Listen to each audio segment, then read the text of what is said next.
So last night I competed in a solos only, LOBA only tournament. So 20 teams of one player, one LOBA each team, in an effort to find out who is the best solo LOBA player of all the LOBAs that are invited across the world with over 10,000 kills. It was hosted by Scrappy, and the winner gets a free heirloom. I had a blast playing in it, and I'm going to take you through all of my experience and how we ended up clutching the last game to win the entire tournament and winning a free heirloom. But of course, we have to start where every tournament starts, game one.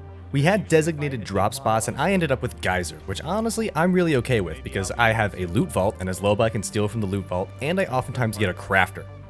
This was a recipe for, I think, a really good strategy in which I could play the outside of the circle until I knew exactly where the ring was going to pull and then rotate for the god spot. My first kill in this game came in Fragment East. As I was looting Fragment and waiting for the zone to close so I could see where to go, I heard a player running up behind me on the train tracks. I decided to just crouch walk up, let him climb up, and get a free easy kill. Yes, it's a little bit of a rat, and yes, as you can see, I did feel pretty bad about it. I'm sorry, Milkmain. I hate that it had to be you. I thought about going in this person's VOD and recording some of the next 55 minutes of saltiness and name calling that happened, but hey, you know what? This video doesn't need that negativity, so let's do this instead. Come on, bring it in. It's okay. I'm sorry. And I forgive you.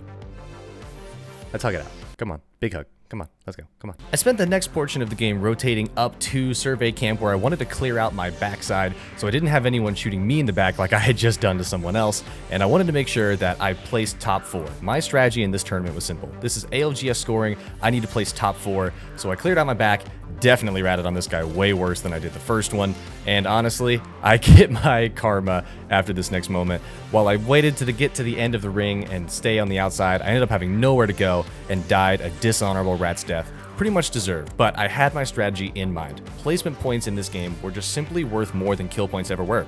In a regular ALGS tournament, a kill point could net you 3 because you're wiping out 3 people on a squad. In solos, you just get 1 kill per fight, 1 kill point per fight, so it wasn't worth my time. Round 2 began with a circle closing towards the very west side of staging, and I knew that this top rock was the best spot. As you can see, I had to fight off one person that was trying to get there. As soon as I get up here and pop a cell, there was another person coming up the zip line right to the north of me, so I barely beat out 2 people to get to the best spot in the game. Again, able to hold out my backside, make sure I clear out behind me, and try and pick off some free kills as people rotate through, or at least farm my shield up to red. I was able to find a bow check bow in a care package thanks to the LOBA Ultimate, but of course there were 20 of them, so you always had to act quick if you wanted to get a care package weapon. This person unfortunately braceleted right in front of me, led to a pretty easy bow check kill. 3 arrows on purple shield should do the trick. 1, 2, 3, and down we go. And this Kraber guy almost took my head off with this jump. That was scary, and unfortunately that wasn't the end of my Kraber experience. As you can see, I'm looking around trying to find one more kill before I rotate in for the final ring 5 circle, and the Kraber guy introduces me to my death. 2 4th places in games 1 and 2. I knew it was okay, but not enough. So here we are, game 3, all or nothing. The Geyser drop, classic as always. Watch me just get ratted here. It'd be karma for my very first game. The sins of my first game were weighing on me, but I was blessed with the champion being eliminated right away, which is great news, as you can tell by the look on my face. Big news! And by the fact that I said it. This guy pushed me, so I just swung it on the rock and decided, oh, I'm shoddy sniper, might as well just take a shotgun fight and risk it all right here. Ended up panning out, shout out to the EVA 8, actually kind of a decent shotgun now. They said it couldn't be done. They said that Lucas Live, the man who's not live, couldn't be topped. But here I am, running shoddy snipers with essentially $160 on the line. You couldn't write a better story. Hollywood couldn't produce a better script. What better than the young kid from Tennessee? Young and 25 years old, which makes him not a young kid anymore. A lot of my competitors are probably younger than me. But the old man, you know what he had that the young kids didn't? He had heart. He had desire. A passion burning within him, rivaling that of Imperial passion. And he chose to do something this game. The first thing he chose to do was get 1 kill, and that's a good start. It's gonna take more. It's gonna take a lot more. But good golly, we're gonna at least attempt to do that more. This is the stuff they teach you in history class. This is the stuff they write ballads about. After hyping myself in the Twitch chat up with nonsense, I realized that the top of Thermal Station was actually free, and knew that if I was able to get it, the god spot would be secured, and I would likely have a very, very good chance of winning this game, so that's exactly what happened. From this point on, things got very intense. I missed an exorbitant amount of sniper shots as I was able to secure 1 more kill on Hendrik, who was also above me in the standings, and then finally, I knew what I had to do. As the ring started closing, I knew that I'd be able to brace it on top of that little pillar and hope for the best, and that would be my only chance, and so here we are, the final moment.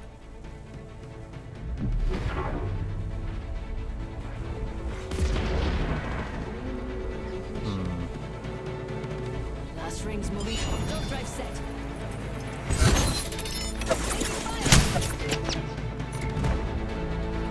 Recharging my shields. So it begins.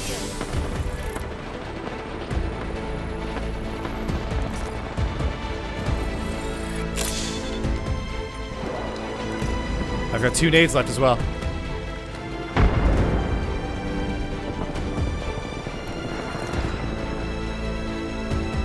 spots left. Now to take the loot off their hands.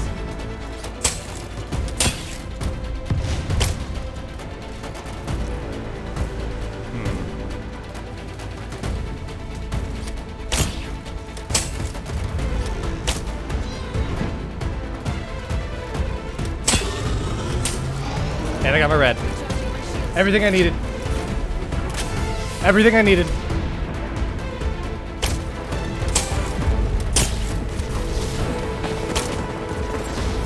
Throwing an arc salt. Frag out.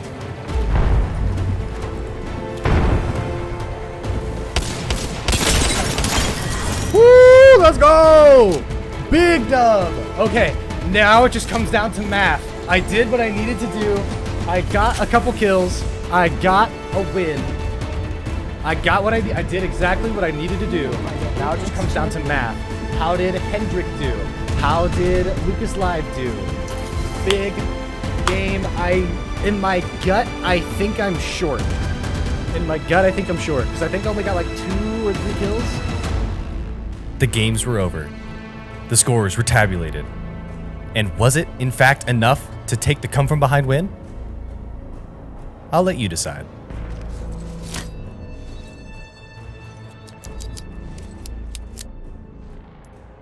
This one may have been my finest heist.